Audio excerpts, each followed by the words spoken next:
Salam jumpa kembali dalam channel saya ini untuk berbagi inspirasi, berbagi refleksi.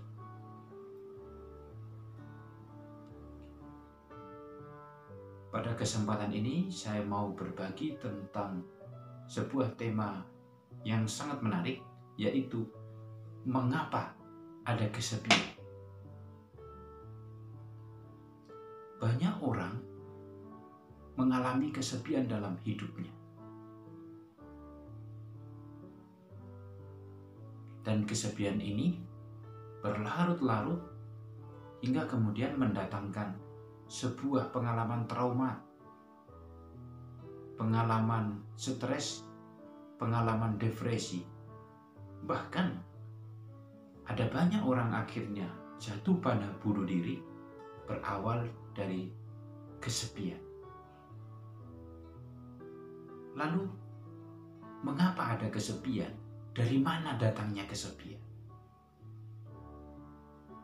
Mungkin sebagian orang mengatakan kesepian itu datang karena kesendirian. Tapi belum tentu.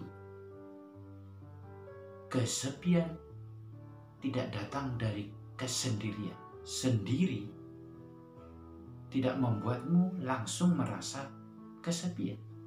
Tapi kesepian datang karena engkau berada di antara orang lain, berada dalam sebuah komunitas, berada dalam sebuah keluarga, berada dalam lingkaran persahabatan dan pertemanan, tapi engkau merasa terasing dari mereka. Itulah yang disebut dengan kesepian. Merasa terasing dari orang lain, merasa tersingkir dari sebuah komunitas, dari sebuah masyarakat. Itulah kesepian.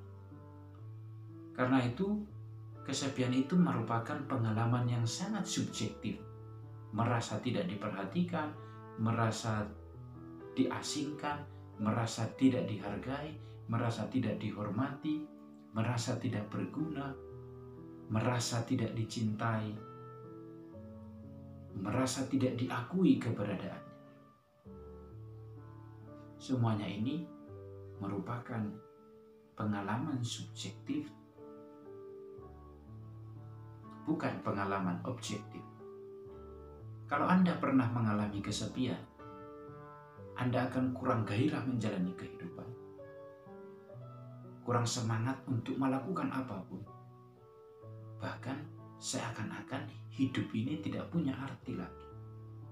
Nah, karena itu sebenarnya kesepian bukan karena saya seorang diri. Justru sebaliknya, kesepian itu karena saya ada bersama orang lain. Tapi ketika saya bersama dengan orang lain, ada dengan orang lain, tapi saya merasa terasing dari mereka. Karena itu kesepian itu membutuhkan orang lain. Kita tidak pernah sepi kalau kita seorang diri saja.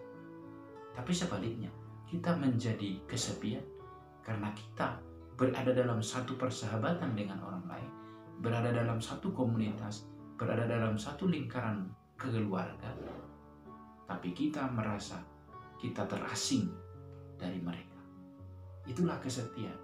Maka selama ada orang-orang yang kita anggap menjadi bagian dari kehidupan kita, yang kita anggap adalah orang-orang yang memberi perhatian pada kita, pada saat yang sama kita merasa diasingkan dari mereka, saat itulah kesepian tetap akan ada dalam hidup kita.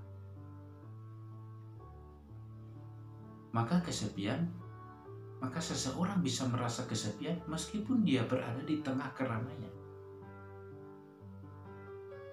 Karena kesepian itu adalah pengalaman subjektif. Lalu bagaimana supaya orang bisa keluar dari sebuah kesepian? Pertama, kita harus kembali yang saya katakan tadi. Kesepian itu adalah pengalaman subjektif. Saya merasa tidak dihargai, merasa tidak dicintai, merasa tidak diakui. Pengalaman merasa itu adalah pengalaman diriku. Maka kalau aku ingin keluar dari kesepian ini, tidak ada seorang pun yang bisa membawa aku keluar, kecuali aku menghilangkan pengalaman subjektif itu, pengalaman merasa.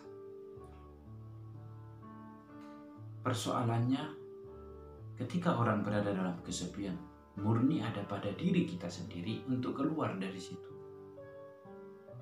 Bukan lagi tergantung pada apa yang ada di luar kita.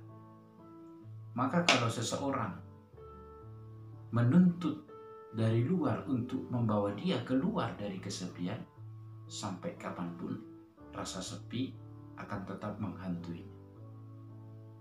Sekalipun dia diperhatikan, sekalipun dia dicintai, kalau dia tetap merasa tidak dicintai, maka dia akan tetap merasa kesepian.